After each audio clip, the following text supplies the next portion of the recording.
তথ্য ও সম্প্রচার মন্ত্রণালয়ের উপদেষ্টা মাহফুজ আলমকে লক্ষ্য করে বোতল নিক্ষেপের ঘটনায় হতাশা প্রকাশ করেছেন অন্তর্বর্তী সরকারের আরেক উপদেষ্টা আসিফ মাহমুদ সজীব ভুঁইয়া। তিনি বলেন, কয়েক ঘন্টা আগে মাহফুজ ভাইয়ের সঙ্গে যা ঘটল তাতে হতাশ হয়েছি।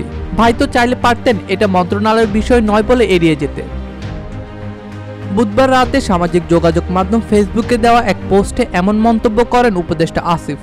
পোস্টে তিনি লেখেন, আমাদের নিজস্ব দায়িত্ব আছে সরকারে। মন্ত্রণালয়ের দাপ্তরিক দায়িত্ব ছাড়া অতিরিক্ত অনেক দায়িত্ব নিয়ে ব্যস্ত থাকতে হয়। তারপরেও ছাত্রদের যে কোনো সমস্যা, আন্দোলনের সমাধান কিংবা যৌক্তিক দাবি আদায়ে সবসময় সচেষ্ট থাকার চেষ্টা করি। অন্য মন্ত্রণালয়ের বিষয়ে মাঝে মাঝে সেতু বন্দরের ভূমিকা পালন করি এবং সমঝোতার চেষ্টা করি।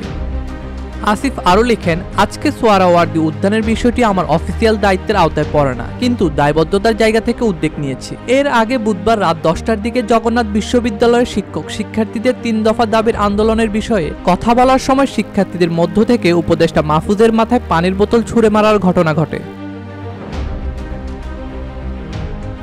ডেস্ক রিপোর্ট, দৈনিক দেশকাল।